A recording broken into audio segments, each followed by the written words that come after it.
Magandang araw po, welcome po sa aking channel, Love9 TV. Patalasasan po, meron po ba kayong mga properties na napapabayaan or non-performing assets?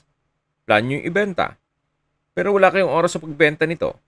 Kung ito'y pagkakatiwala nyo po sa amin, tawag lang po kayo sa aking numero, usap po tayo, gawan ko po ng video for free. Yes, libre po, wala po kayong babayaran. Tutulungan pa namin kayong mabenta inyong property.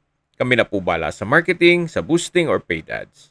Even sa tripping, hindi na po kayo mapapagod sa pag-entertain ng mga buyers. Kami na po bala sa lahat. Tawag lang po kayo. Nandito po tayo ngayon sa Canyon Woods Residential Resort,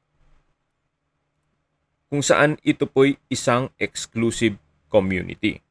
Kompleto po ang amenities, gaya ng clubhouse, basketball court, parks and playgrounds, spa, swimming pool, 4-star hotel, at 9-hole golf course. Meron din pong 24 hours security. Ito pong bagong video presentation natin ay isang residential property.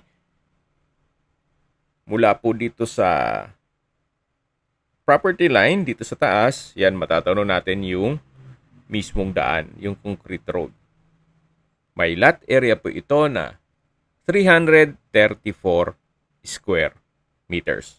So, elevated po ang lupa mula sa daan o concrete road.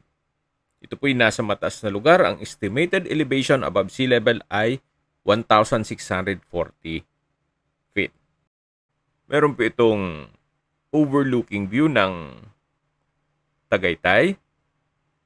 Yan po yung pinakataas na parte ng Tagaytay. Diyan po namamasyal yung mga turista at yung mga hotels at restaurants. Yan po yung nakikita nyo. Then, meron din pong view sa Taal Lake at volcano. So, hindi lang ganun ka visible, gawa ng medyo cloudy. So, ito pong property ay titulado. Buhay po ang may-ari, kaya wala po kayong maging problema sa documentation o sa transfer ng title. Napakaganda pong gawa ng inyong retirement home o di kaya'y bahay bakasyonan. Gawa ng napakatahimik po ng lugar, sariwa ang hangin, at malamig po ang klima. Okay, sa distance, location at travel time portion na po tayo. Mula po sa Twin Lakes, ang distance is 6.4 kilometers at ang travel time is 12 minutes. Mula naman po sa Mendez Crossing, ang distance is 12.8 kilometers at ang travel time is 20 minutes. Kung manggagaling naman po sa Tagaytay Rotonda, ang distance is 29 kilometers at ang travel time is 35 minutes. Kompleto na po doon, gaya ng hotels, restaurants, banks, schools, church, at hospital. Yan po yung lagi kong binabanggit sa aking video na dapat nyo i-consider sa paghanap ng property, yung meron pong malapit na hospital. Hindi ko naman po sinasabing sakitin kayo. Yan naman po for emergency purpose lang naman. At mula naman po sa airport o Manila, ang distance is 76.3 kilometers at ang travel time is 2 hours and 28 minutes. Binebenta po ito ni owner sa halagang 15,000 pesos per square meter. Kung may mga katanungan po kayo, tawag lang po kayo sa aking numero. At sa mga kababayan naman natin na sa ibang bansa, meron po akong Telegram. Sa mga iPhone user naman, may iMessage. Meron din pong Imo, Skype, Viber at WhatsApp. Same number lang po, 0917-316-3399. Sa mga nagtatanong naman po ng aming Facebook, meron po kaming Facebook page na Love9 TV at Facebook Reels Video. Meron din pong TikTok at Instagram.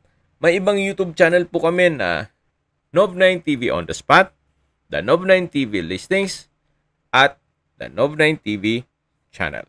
Sana po naibigan nyo ang video presentation. Paki-like and subscribe na lang po sa aking channel para ma-update din po kayo sa aking future listings. Kung sakali po hanap nyo yung mas malaking sukat na lupa, meron din po kami ibang listings na pwede nyong pagpilian. Huwag po kayong mag-atubiling tumawag sa amin, then let us know your budget para malaman namin kung anong property pwede namin alok sa inyo. Sa lahat pong viewers, subscriber at nagtiwala po sa amin, salamat po sa suporta. Ingat po kayo lagi at yung pamilya. Maraming salamat po.